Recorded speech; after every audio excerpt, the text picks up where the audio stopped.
Hello hello Raju ಅವರೇ, ಏನ್ರಿ ಮಾಡ್ತಿದ್ದೀರಾ? ಮೀನಾ, ಬೆಳಿಗ್ಗೆ ಬೆಳಿಗ್ಗೆ ಮಾಡಿದ್ಯಲ್ಲ, ಮನೇಲಿ ಯಾರು ಇಲ್ವಾ? ಇದಾರೆ, ಯಾಕಿಲ್ಲ? ನಾನು ರೂಮಲ್ಲಿದ್ದೀನಿ, ಇನ್ನೂ ಎದ್ದು ಹಾಲಕ್ಕೆ ಹೋಗೇ ಇಲ್ಲ. ಅಯ್ಯೋ ನಿನ್ನ, 10 ಗಂಟೆ ಆಗಿದೆ, ರೂಮಲ್ಲಿ ಏನು ಮಾಡ್ತಿದ್ಯಾ? ಯಾರು ಕೇಳಲ್ವಾ? ಯಾರು ಕೇಳ್ತಾರೆ ನನ್ನ? ಯಾರು ಕೇಳಲ್ಲ. ನಾನು 10 ಗಂಟೆಗೆ ಎದ್ರು ಕೇಳಲ್ಲ, 12 ಗಂಟೆಗೆ ಎದ್ರು ಕೇಳಲ್ಲ. ನನ್ನ ಮನೇಲಿ ಯಾರು ಕೇಳ್ತಾರೆ? ಅದು ಅಲ್ಲದೆ ನಂಗೆ ನಿದ್ದೆ ಕೆಟ್ಬಿಟ್ರೆ ಆಗಲ್ಲಪ್ಪ. ನಿದ್ದೆ ಮಾಡ್ಬೇಕು ಚೆನ್ನಾಗಿ. ದಿನಕ್ಕೆ ನಾನು 12 ಅವರ್ ನಿದ್ದೆ ಮಾಡಬೇಕು. ಏನೋ ದಿನಕ್ಕೆ 12 ಅವರ? ಅಲ್ಲ, 12 ಅವರ್ ನಿದ್ದೆ ಮಾಡಿದೆ ಹೆಂಗೆ? ಹಂಗಾರೇನು ಮಧ್ಯಾಹ್ನಕ್ಕೆ ಎದ್ದೇಳ್ತೀಯೇನೋ? ಈ ಕಡೆ ಮಧ್ಯಾಹ್ನನೂ ಅಲ್ಲ, ಬೆಳಿಗ್ಗೆನೂ ಅಲ್ಲ. ಒಂದೊಂದ್ಸತಿ 11:30, 11 ಗಂಟೆ, 12 ಗಂಟೆ ಒಳಗೆ ಎದ್ದೇಳ್ತೀನಿ ನೋಡಿ. ನಿಮ್ಮನ್ನು ಮದುವೆ ಮಾಡ್ಕೊಂಡು ಬಂದಮೇಲೆ ಅಲ್ಲೂ ಅಷ್ಟೇನಪ್ಪ. ಆಮೇಲೆ ಬೆಳಿಗ್ಗೆ ಬೇಗ ಎದ್ದೇಳು ಹಾಗೆ ಹೇಗೆ ಅಂತ ಹೇಳಂಗಿಲ್ಲ ನನಗೆ.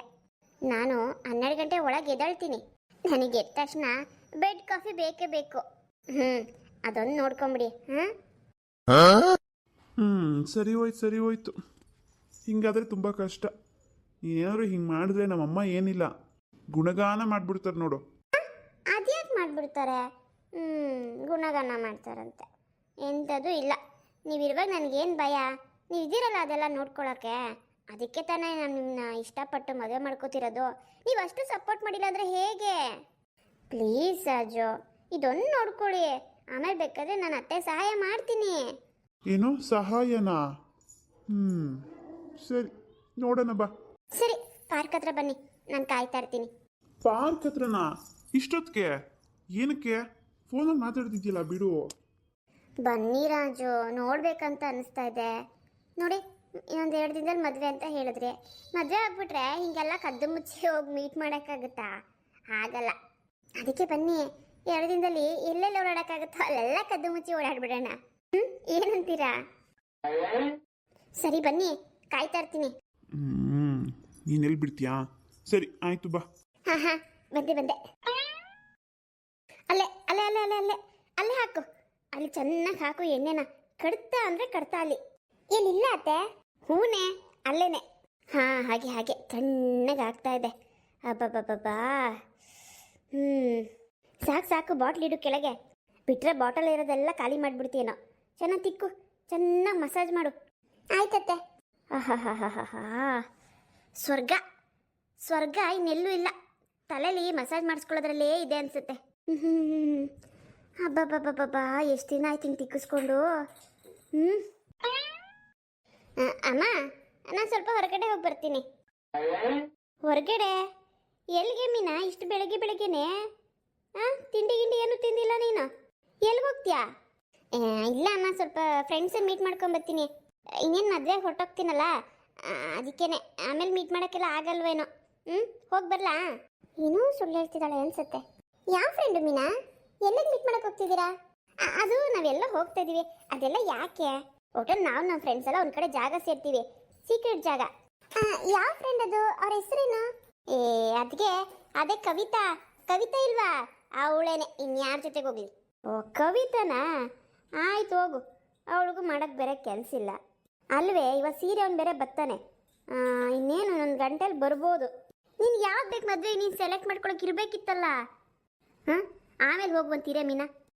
ಬೇಡಮ್ಮ, ನೀನೇ ಯಾವುದೋ ಒಂದು ಸೆಲೆಕ್ಟ್ ಮಾಡು. ನನಗೆ ಸೀರೆ ಬಗ್ಗೆ ಅಷ್ಟೊಂದು ಗೊತ್ತಾಗಲ್ಲ. ನೀನೇ ಯಾವುದೋ ಒಂದು ಸೆಲೆಕ್ಟ್ ಮಾಡು. ನೀನು ಯಾವ ಸೆಲೆಕ್ಟ್ ಮಾಡ್ಕೋತೀಯ ಮದುವೆಗೆ ಅದನ್ನೇ ಹುಡ್ಕೋತೀನಪ್ಪ.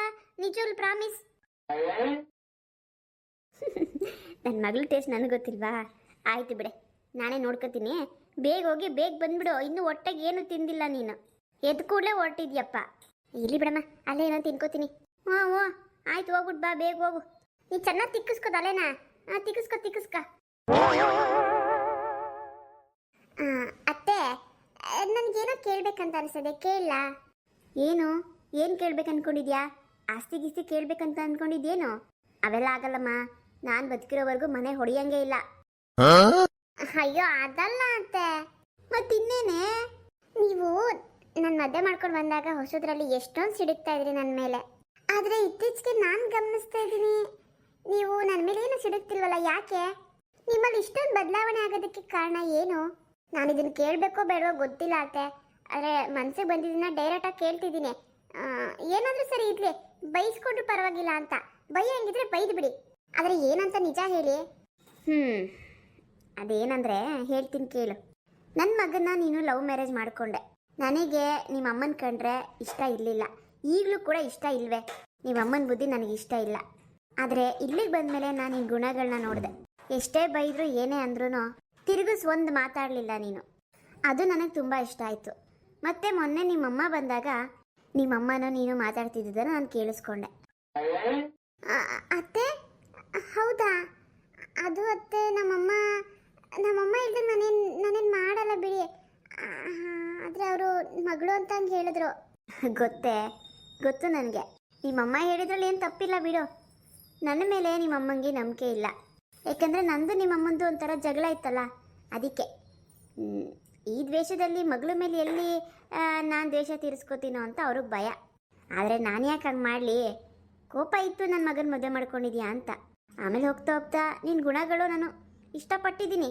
ಜವಾಬ್ದಾರಿಯಿಂದ ಕೆಲಸ ಮಾಡ್ತಿದ್ಯಾ, ತಗ್ಗಿ ಬಗ್ಗೆ ನಡೀತಿದ್ಯಾ ದೊಡ್ಡವ್ರಿಗೆ. ಇನ್ನೇನು ಬೇಕಿರು? ಅದಕ್ಕೆ ನಿಮ್ಮಮ್ಮಂಗೆ ಹೇಳು, ನಾನು ಆ ಥರದವಳು ಅಲ್ಲ. ನಮ್ಮತ್ತೆ ನನ್ನನ್ನು ಚೆನ್ನಾಗೇ ನೋಡ್ಕೋತಾರೆ ಅಂತ. ಥ್ಯಾಂಕ್ಸ್ ಅತ್ತೆ, ಥ್ಯಾಂಕ್ ಯು ಸೋ ಮಚ್. ನಾನು ಒಂದು ಹೆಣ್ಣೆ ಕಣೆ.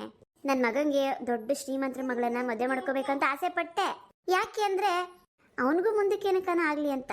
ಆದರೆ ಅವನ ಹಣೆಯಲ್ಲಿ ನಿನ್ನ ಹೆಸರು ಬರೆದಿದ್ರೆ ಯಾರೇನು ಮಾಡೋಕ್ಕಾಗುತ್ತೆ? ನಾನು ದ್ವೇಷ ಕಟ್ಕೊಂಡು ಏನು ಪ್ರಯೋಜನ ಹೇಳು? ಅದಕ್ಕೆ ನನ್ನನ್ನು ನಾನೇ ಬದಲಾಯಿಸ್ಕೊಂಡೆ. ನನ್ನ ಮಗಳು ಇನ್ನೊಬ್ರ ಮನೆಗೆ ಹೋಗ್ತಾ ಇದ್ದಾಳೆ, ಅವಳಿಗೂ ಇದೇ ಪರಿಸ್ಥಿತಿ ಬರ್ಬೋದಲ್ವ ಅಲ್ಲಿ. ಅದಕ್ಕೇನೆ ಅದೆಲ್ಲ ಯೋಚನೆ ಮಾಡಿ ನಾವು ಒಳ್ಳೆ ತಂದಲ್ಲಿದ್ದರೆ ನಮ್ಮ ಮಕ್ಕಳು ಚೆನ್ನಾಗಿರ್ತಾರೆ ಅಂತ ಅನ್ನಿಸ್ತು. ಅದು ಅಲ್ಲದೆ ನಮ್ಮ ಮೀನ ನಿಂತಾರ ಅಲ್ಲ, ಸಿಡುಕ್ ಮೂತಿಯೊಳಗೆ ಒಂದು ಕೆಲಸ ಮುಟ್ಟಲ್ಲ, ಹೇಳಿದ ಮಾತು ಕೇಳಲ್ಲ. ಹೋದ ಮನೇಲಿ ಅವಳಿಗೆ ಇನ್ನೂ ಏನು ಕಾದಿದೆಯೋ ನನಗೆ ಗೊತ್ತಿಲ್ಲ.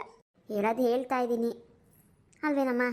ಅತ್ತೆ, ಕಲಿತಾಳೆ ಬಿಡಿ, ಹೋಗ್ತಾ ಹೋಗ್ತಾ ಕಲಿತಾಳೆ.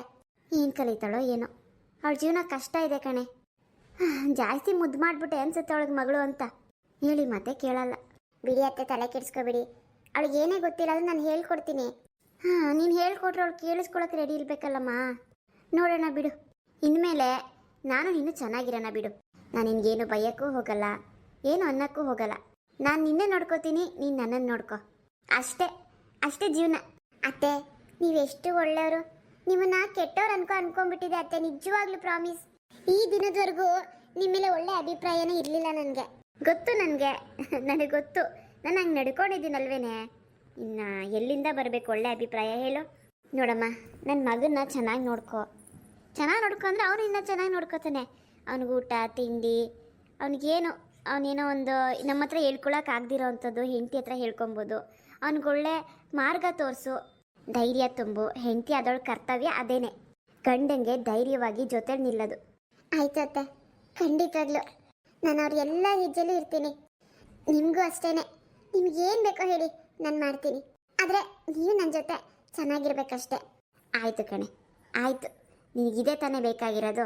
ಆಯ್ತು ಬಿಡು. ಸರಿ, ಸೀರೆನ್ ಬರ್ತಾನೆ, ಒಳ್ಳೊಳ್ಳೆ ಸೀರೆಗಳನ್ನ ತಗೊಳ್ಳೋಣ. ದುಡ್ಡಿನ ಬಗ್ಗೆ ಯೋಚನೆ ಮಾಡಬೇಡ. ಚಿಕನ ಕೊಡ್ತೀನಿ ಅಂತ ಹೇಳಿದಾನಲ್ಲ. ಅತ್ತೆ, ಆಯಿತು, ತಗೋತೀನಿ. ಫ್ರೆಂಡ್ಸ್, ಇವತ್ತಿನ ಅತ್ತೆ ಸೊಸೆ ಸ್ಟೋರಿ ಹೇಗಿತ್ತು ಕಮೆಂಟ್ಸ್ ಮಾಡಿ. ನಮ್ಮ ಅತ್ತೆ ಇವಾಗ ಒಳ್ಳೆಯವ್ರಾಗ್ಬಿಟ್ಟಿದ್ದಾರೆ. ನನಗಂತೂ ಭಾಳ ಅಂದರೆ ಭಾಳ ಖುಷಿ ಆಗ್ತಿದೆ.